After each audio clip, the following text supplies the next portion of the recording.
Title: The Peasant King Who Defeated the Mongols. Ivaylo's Forgotten War, 1277 to 1280. The battlefield lay still. Only the crows dared to break the silence, circling in black spirals above the carnage. Their cries echoed across the frozen valley, where the wind swept over broken shields and stiffening corpses. Horses lay collapsed in the mud, their flanks pierced by spears. Beside them sprawled the riders of the Golden Horde, warriors who had once seemed unstoppable, their very name enough to terrify kingdoms from Kiev to Baghdad. Yet here, in the snow-choked mountain passes of Bulgaria, their charge had ended in ruin. It was not the Byzantines who brought them down. It was not some mighty king or emperor. The victors were peasants, farmers who only months before had guided plows through frozen fields, who had known nothing of war but the sound of swords collecting taxes from their starving families. These men now stood among the corpses of Mongol warriors, their hands trembling, their faces pale, the blood of empire builders staining their rough homespun clothes. At their head was no noble, no prince, no general, no crowned sovereign. It was a swineherd. His name was Ivaylo, a man born to obscurity, raised among pigs, dismissed as nothing. And yet, in the desperate winter of 1277, Ivaylo rose from the dirt to defy both the Golden Horde and the Byzantine Empire. His story would become a tale whispered in disbelief. The peasant who terrified empires, who seized a crown with his own hands, and whose uprising would shake the very foundations of medieval Bulgaria. But how could such a thing happen? How could the poorest of men, with no bloodline, no wealth, and no training, defeat the greatest horseman the world had ever seen? To understand, we must go back. Back to a Bulgaria racked with hunger and despair. Back to a kingdom ruled by weakness, where nobles fattened themselves while the peasants starved in their fields. Back to a moment when the steppe riders of the Mongol Golden Horde descended upon the Balkans with fire and steel, their horses darkening the horizon, their arrows blotting out the sun. Ivaylo's tale begins not with a crown, but with desperation. Desperation that forged an army out of shepherds and field hands, men and women who had nothing left to lose. And when these desperate souls met the armored riders of the Golden Horde in battle, the unthinkable happened. On that winter's day, as snow drifted across the valley, the peasants of Bulgaria stood firm. The Mongols charged, their war cries rolling like thunder.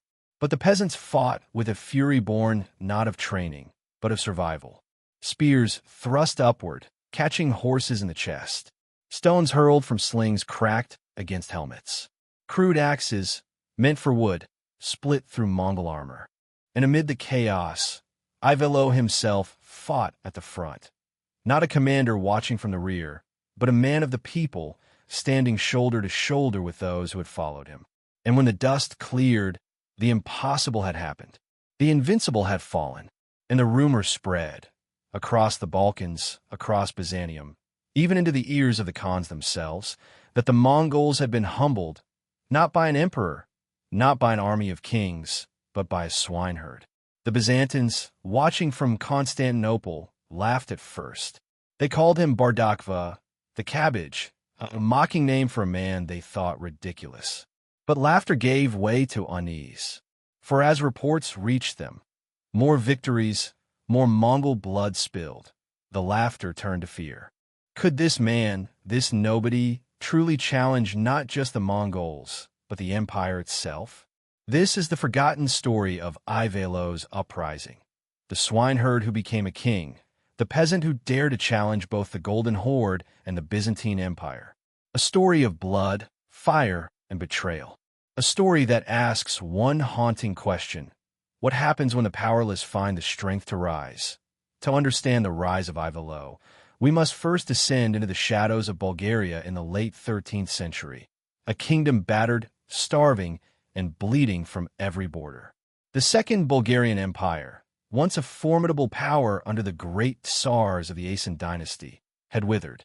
Its throne in Tarnovo, perched high upon its stone citadel, was occupied by Tsar Constantine Taik. He was a man crippled by infirmity, unable to walk without aid, and paralyzed by indecision.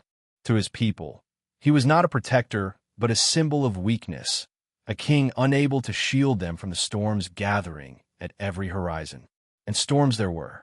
To the north, across the wide steppes beyond the Danube, the Golden Horde stretched like a vast sea of horsemen. These were the descendants of Genghis Khan, riders who had reduced Kiev to ash and made princes bow in submission. They struck the Balkans with terrifying speed, raiding villages, burning crops, driving off cattle, enslaving entire families. Year after year, their horse hooves churned the fields of northern Bulgaria into wasteland. No wall was strong enough, no fortress high enough to stop their lightning raids. To the south, across the mountain passes, the Byzantines of Constantinople watched with hungry eyes. Once the eternal empire of Rome, Byzantium was itself a fractured, wounded giant, but it never ceased scheming. The emperors in Constantinople viewed Bulgaria as both a rival and a prize. A divided Bulgaria was an opportunity, and weakness was an invitation. And within the land itself, the suffering was unbearable. The peasants bore the weight of all disasters. Heavy taxes drained them of food and coin. Nobles, sheltered in their fortified estates, demanded more and more, while giving nothing in return. When Mongol raiders descended, the peasants fled into forests and caves, abandoned by both king and boyars. They returned to smoldering huts, fields trampled to mud, and kin carried away in chains. Hunger stalked the land. In villages along the Danube, parents whispered of famine winters where bark and grass were boiled for food. Bones thinned, children grew pale, and rumors spread that the Mongols had begun to eat the flesh of captives when supplies ran low. The kingdom's backbone, the common folk, had been broken, or so it seemed. And in Tarnovo, the nobles squabbled like jackals. Instead of uniting against the steppe raiders, they conspired against one another, trading alliances with Byzantium for promises of gold or titles. To the peasants, it was clear. Their lords cared more for their own feuds than for the survival of Bulgaria itself. It was in this crucible of despair that Ivaylo appeared. At first, he was nothing, a swineherd from the northeast, known only among peasants as a man of strange visions and fiery words.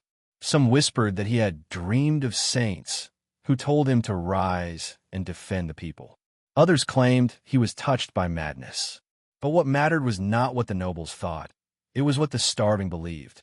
When Ivaylo spoke, he did not speak as a king, but as one of them. He spoke of their hunger, their grief, their rage. He promised no courtly favors, no treaties, no empty prayers, only resistance.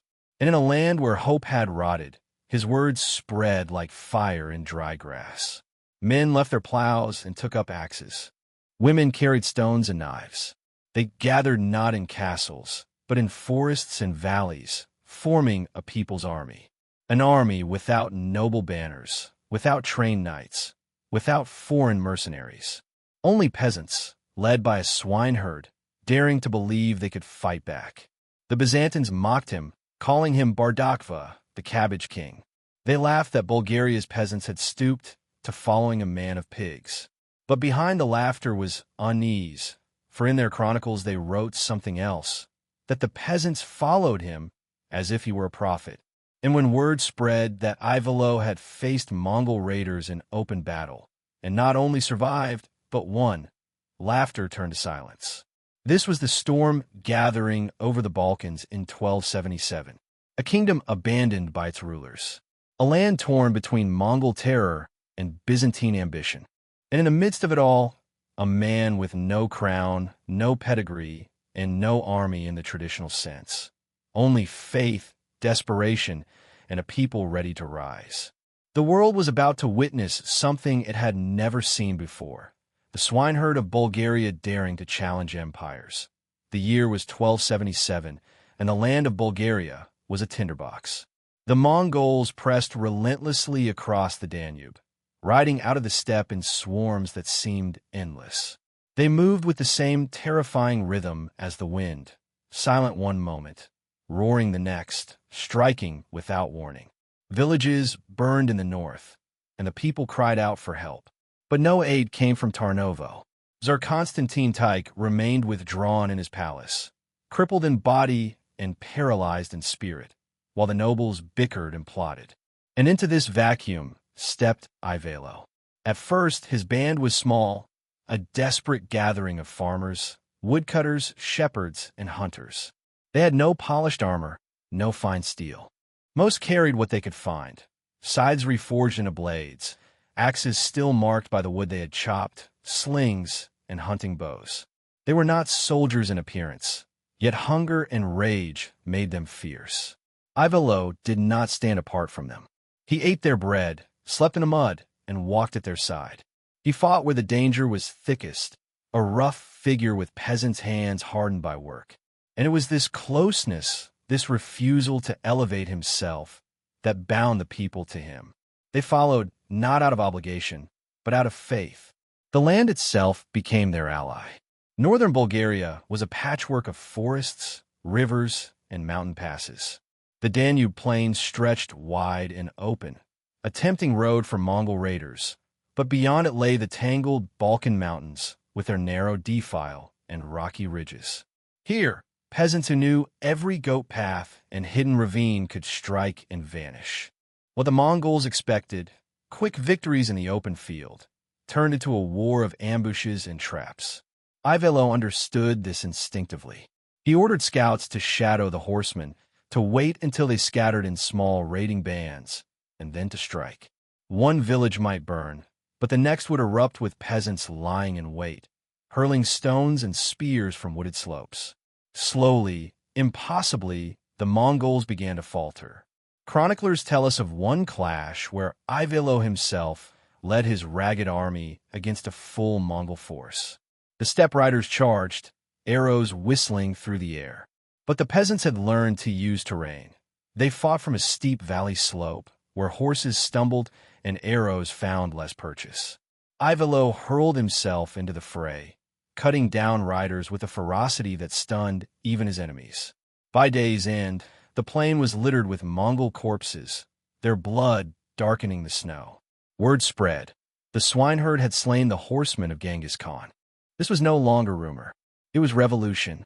But victory brought new dangers. The nobles of Bulgaria, who had once dismissed Ivaylo as a curiosity, now trembled at his growing power. If peasants could rise and win battles where boyars had failed, what need was there for the old order?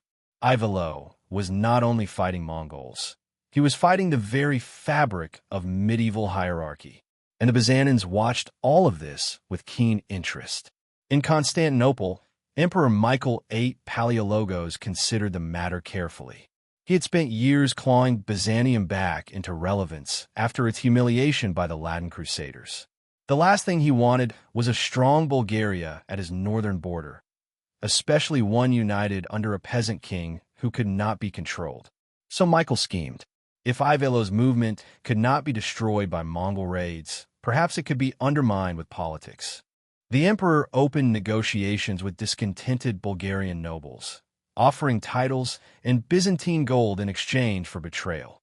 At the same time, he sent whispers into Bulgaria that Ivaylo was no true leader, only a madman claiming visions, a rebel who would plunge the kingdom into chaos. The stage was set for collision. By the end of 1277, Ivaylo's uprising had transformed from ragged revolt into a force that commanded the countryside. Mongol raiders had been bloodied. The peasants stood emboldened. And in the capital of Tarnovo, Tsar Constantine Tyche trembled, knowing that his authority was evaporating. The swineherd had become more than a nuisance. He had become a rival for the throne. The winter winds swept across the Balkans, carrying with them rumors of war.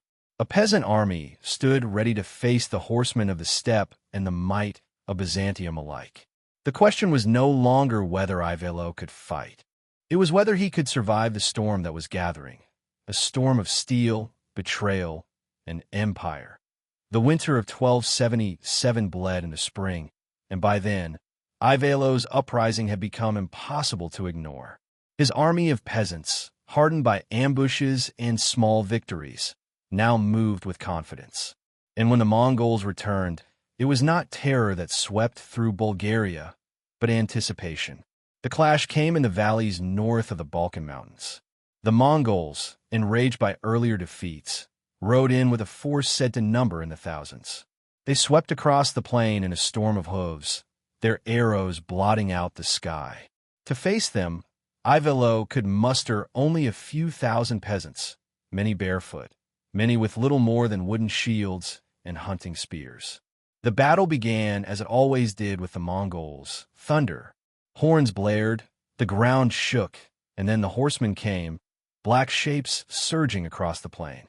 Arrows fell like rain, striking peasants who screamed and collapsed in the mud. But this time, the line did not break.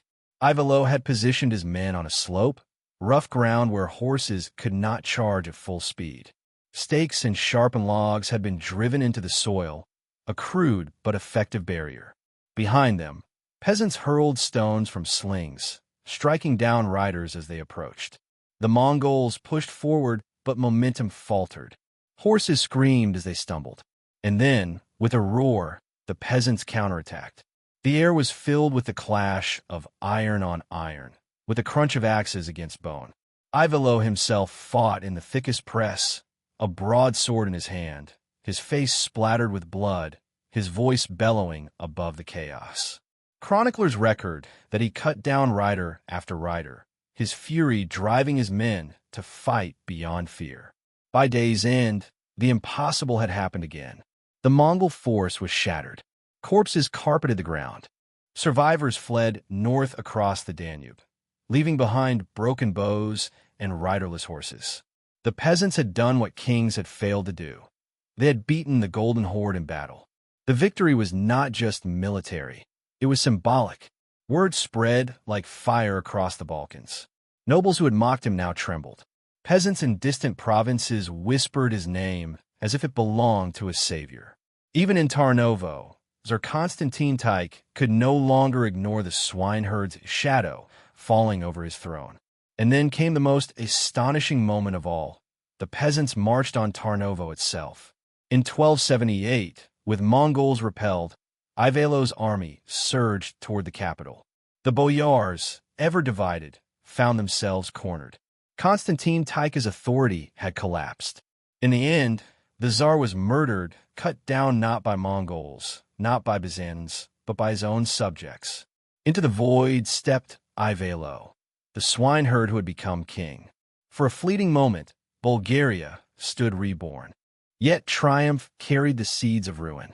In Constantinople, Emperor Michael VIII could not allow Ivaylo to rule unchallenged. To him, this was not just a rebel, it was a threat to the very order of kingship. If peasants could crown themselves, what ruler was safe? The emperor struck with both steel and diplomacy. He dispatched armies into Bulgaria, Byzantine banners glinting in the sun, while at the same time he played a subtler game, offering the Bulgarian throne to a rival noble, Ivan Asen III, a puppet he could control. Nobles eager to preserve their privileges flocked to Byzantium's banner. And so Ivaylo, crowned but not secure, faced war on two fronts. Mongols still prowling the northern plains, and Byzantines marching from the south. The climax came in fire and betrayal. In 1279, a massive Mongol host, perhaps 10,000 strong, crossed the Danube once more, summoned this time by Byzantine gold. Ivaylo rushed north with his faithful peasants, but the odds were hopeless. Battle after battle bled his forces dry. He fought like a lion, but numbers told. His peasants fell in heaps, and the survivors were scattered. In Tarnovo, the nobles betrayed him. While Ivaylo struggled in the north, they opened the gates to Ivan Asen III, the Byzantine-backed pretender. The swineherd king was shut out of the capital he had bled to win. Still he fought on. Even cornered, even hunted, Ivaylo would not surrender. Chronicles speak of his desperate resistance in mountain passes, of skirmishes where peasants fought to the last man rather than yield. He became a ghost king, ruling from the forests, striking where he could, clinging to the throne by sheer will. But fate could not be denied. Betrayed by his own nobles, abandoned by those who once cheered his name, Ivaylo was left with dwindling followers. His enemies closed in, Byzantines from the south, Mongols from the north. The swineherd's uprising had reached its peak. Now, it stood on the edge of collapse in the spring of 1280. The man who had terrified Mongols and shaken Byzantium was no longer master of Bulgaria. Tarnovo, his capital, his prize, had turned its back on him. The nobles had opened its gates to Ivan Asen III, the emperor's puppet, while Ivaylo wandered the forests and mountains with only fragments of his once mighty peasant army. It was betrayal that broke him more than steel or arrows. The peasants had given everything, but without the castles, without the boyar's support, Ivaylo could not secure his throne. Time and again, he returned to fight, cutting his way through Mongols in ambushes, harassing Byzantine patrols. Chroniclers write of him appearing like a shadow, striking with desperate ferocity, and then vanishing into the wilderness. But each time, fewer men followed. Starvation, exhaustion, and fear did what the Mongols could not. They dissolved his movement. Families who had once hailed him as savior now pleaded for peace, unwilling to sacrifice more children to endless war. The nobles, meanwhile, whispered his name like a curse. To them, he had crossed the unforgivable line. He had proven that peasants could seize power. For that crime, they would never forgive him. And so, in a final gamble, Ivaylo sought help from the very men he had once defeated. He rode north into the lands of the Golden Horde, to the court of Nogai Khan, hoping to gain allies against Byzantium and his rivals.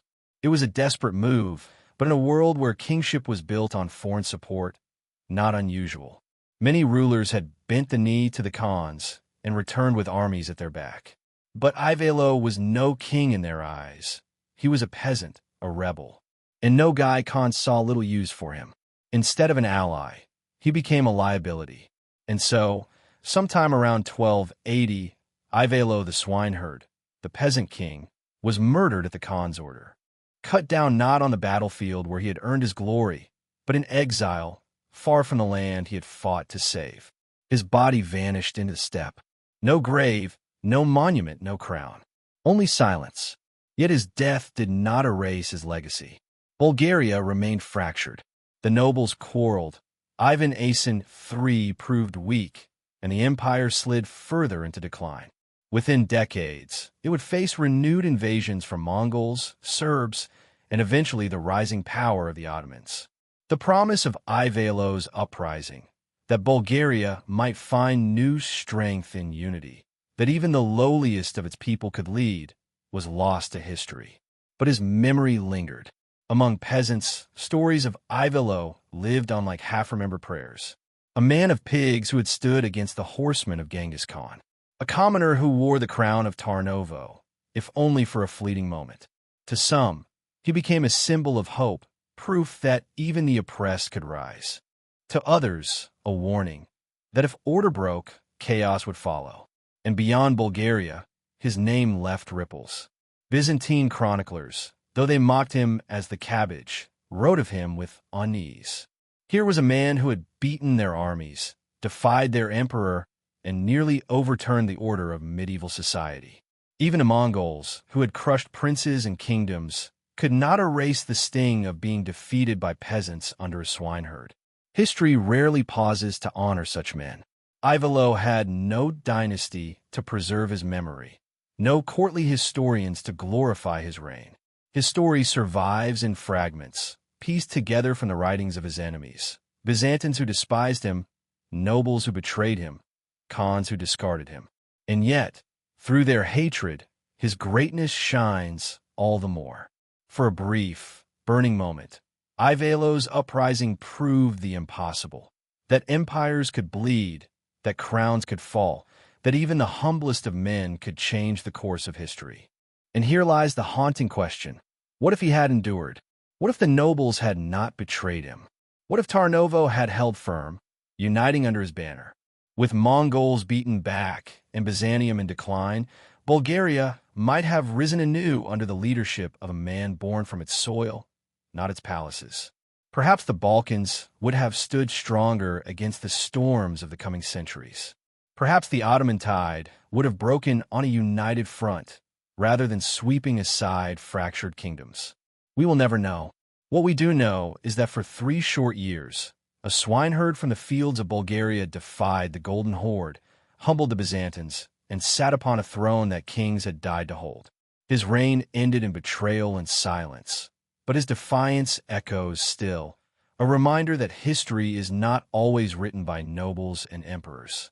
Sometimes it is written in the mud, in the blood of peasants who dared to fight. The story of Ivaylo is not the story of a dynasty. It is not the tale of a kingdom restored or a hero who died upon his throne. It is instead the story of a flame, brief, furious, and unforgettable. For 3 short years, a man born among pigs rose to challenge the greatest powers of his age. He stood against the Golden Horde, the horsemen who had trampled princes and toppled kingdoms.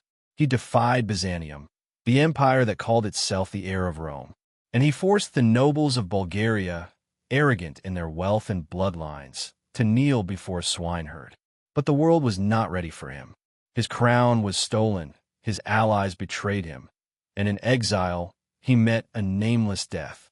On the cold steppes of Nogai, Khan's domain, the man who had once been a king was cut down and discarded, his body left to vanish into the dust. No monument marks his resting place. No marble effigy tells his story. And yet perhaps this is fitting. For Ivaylo did not fight for monuments. He fought for survival, for the fields and villages of his people, for the nameless peasants who had suffered under both Mongol hooves and noble greed. His was not a reign of splendor, but of defiance. And sometimes defiance is enough. Consider what his enemies wrote. The Byzantines mocked him as Bardakva, the cabbage. They called him a madman, a fanatic, a peasant unfit for rule. Yet their own records betray their fear. They admitted he won battles where kings had failed. They confessed that common folk followed him, as if he were a prophet. Even the Mongols, those predators of the steppe, had to acknowledge the sting of their defeat at his hands. For all their scorn, the chronicles cannot erase what happened. Ivaylo, the swineherd, humbled empires. And so we ask, what is the meaning of his story? Perhaps it is this, that history is not only the march of kings and generals. It is also the cry of the commoner, the fury of the forgotten. Ivaylo's uprising reminds us that the powerless are never truly powerless. When desperation turns to courage, when hunger turns to fury, even a peasant can bring emperors to their knees. But it is also a cautionary tale. For though Ivaylo rose like fire, he was consumed just as quickly. His dream was betrayed not by Mongols alone, but by the very lords of his own land, men who feared the loss of privilege more than the ruin of their kingdom. His story is a mirror held to the fragility of unity and the tragedy that comes when pride outweighs survival. Today, Ivaylo's name is little known outside Bulgaria. He is overshadowed by the great conquerors of his age, by Genghis Khan, by Byzantine emperors, by kings who left castles and chronicles. But perhaps this is why his tale matters all the more. Because his was the voice of the voiceless, a story born not in palaces but in fields, not in silk and gold but in mud and iron. Close your eyes and imagine it. Snow drifting across a Balkan valley, the thunder of hooves, and there, standing amid his barefoot soldiers, a swineherd raising his sword against the horsemen of the Golden Horde. For a moment, just a moment, the world belonged to him. And that is the legacy of Ivaylo, the man who dared. Centuries have passed since the brief blaze of Ivaylo's reign, yet his shadow lingers over the Balkans like a ghost. His uprising was more than a peasant revolt. It was a glimpse into a different world, one that might have been. Bulgaria, in the 13th century, stood at a crossroads. Once, under Tsars like Ivan II, it had been a great power, stretching from the Adriatic to the Black Sea, feared and respected by Byzantium. But by the time Ivaylo appeared, that power had withered. Mongol raids shattered its strength. Famine hollowed out its villages, and nobles devoured the realm like wolves fighting over a carcass. The land was ripe for collapse. And yet, from this decay came a figure no one expected. Ivaylo's revolt was not just a reaction to Mongol raids. It was a revolution against a system that had abandoned its people. In his rise, we glimpse a deeper truth of medieval life. Beneath the crowns and coats of arms, history was carried on the shoulders of peasants.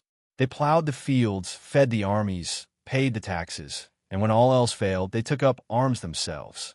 Ivaylo's triumphs proved what the great lords and emperors most feared, that their power rested on fragile ground.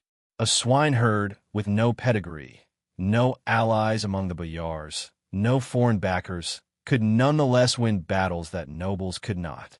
For Byzantium, this was an outrage. For Mongols, an insult. For Bulgaria's aristocracy, a nightmare. It is telling that after Ivaylo's fall, the boyars never allowed such a figure to rise again. The very memory of him was dangerous. And so, he survives in the chronicles not as a hero, but as a curiosity, mocked as the Cabbage King, dismissed as a fanatic, condemned as a usurper. The victors wrote him into the margins, hoping time would erase him. But history has a way of preserving what matters. Among ordinary Bulgarians, Ivaylo became something more than a name. He became a legend, a tale of the peasant who humbled the horsemen of Genghis Khan, the king who came from the fields.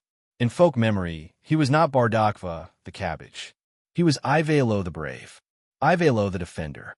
And across Europe, his uprising foreshadowed something larger. The 13th century was an age of kings and nobles, but it was also the dawn of social revolts that would shake the medieval order.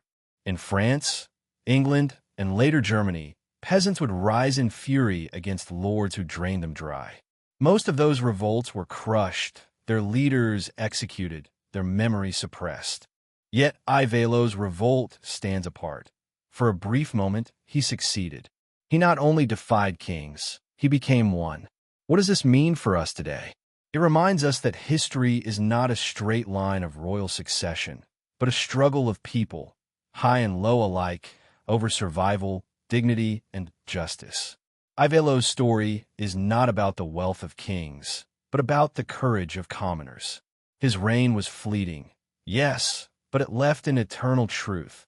That power can come from anywhere, even from the hands of a man once thought worthless. Now, step back and imagine. What if Ivaylo had prevailed? What if the boyars had not betrayed him?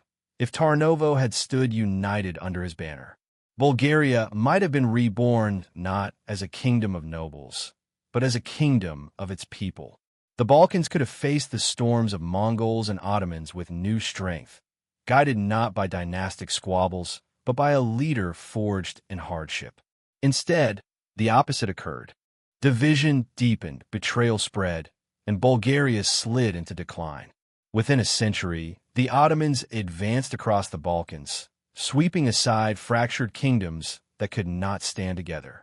The dream Ivaylo represented, of unity born from the people, died with him, and yet his memory whispers still. In modern Bulgaria, Ivaylo's name is carried by streets, schools, and even football clubs. Statues stand in his honor. Historians debate whether he was a visionary or a fanatic, a saint of the common people, or simply a desperate rebel. But the very fact that his story is remembered centuries later is proof of his impact. For the Mongols, Ivaylo was an annoyance that stained their reputation. For Byzantium, he was a humiliation they never forgave. For the boyars, he was a terror, a warning of what could happen if the peasants rose again.